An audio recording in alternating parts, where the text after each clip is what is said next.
Hello, and welcome back to our Scrum Study course on a guide to the Scrum body of knowledge. We are in Module 4 of the SBOC of Chapter Change, where we have just finished learning about changes in Scrum and achieving flexibility, and in this session, we are going to learn how change requests are assessed and approved or rejected when applying the Scrum framework.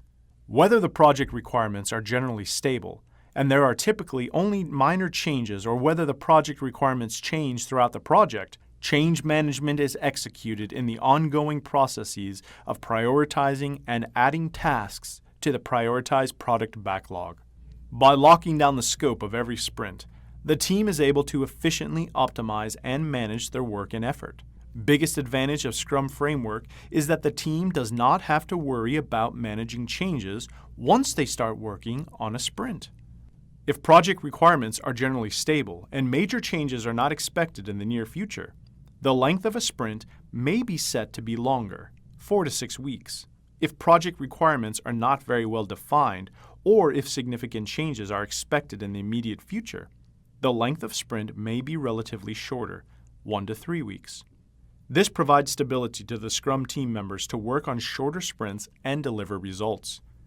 It is important to note that expected change is not the only factor used to determine the length of sprint.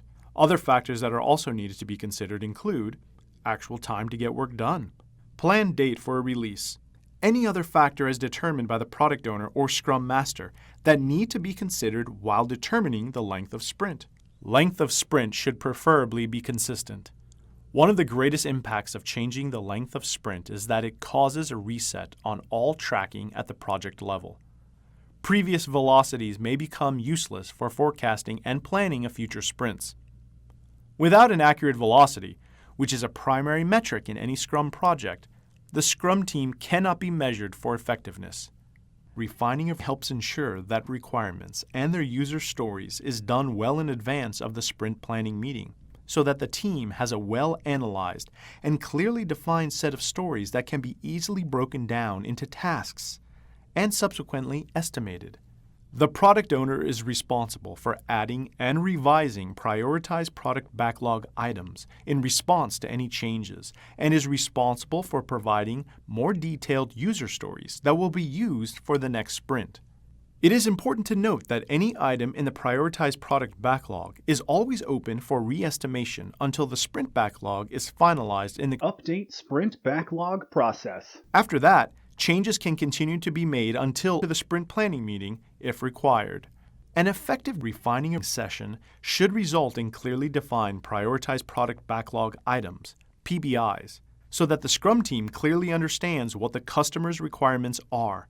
Acceptance and done criteria may also be discussed, although the product owner has the final say on prioritized product backlog items and whether to accept or reject any user stories. It is the Scrum Master's responsibility to ensure that the requirements and acceptance criteria are not altered during the sprint review meeting for the user stories completed in the current sprint. This brings us to the end of our session on the integrating change in Scrum and how change requests are assessed and approved. I look forward to seeing you in our next session on the impact of changes at the program and portfolio levels.